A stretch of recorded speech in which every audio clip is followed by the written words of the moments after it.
Hi friends, I'm Tilak. You're watching Tech May Be Unique, and today we're going to see how to change the accent color on your Tumblr application.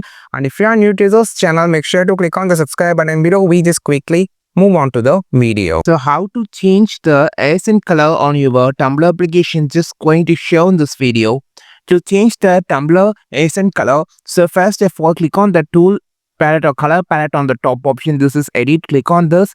Now you have a two option called background and accent, and just click on the accent. Now just choosing the color, so you can see the post has been changing the color. Like for an example, just going to choose purple color, dark purple color. You can see it will be appears on the text and also the tabs that you just choose. So just click OK and save option. So now I just switching to the following. You can see the accent color has been changed everywhere.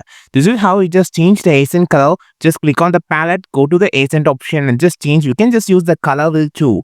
So this is how you just change this on your Tumblr application. I think this video helped you a lot. Like this video, share this video, subscribe this channel. We will meet our next video with the super valuable content.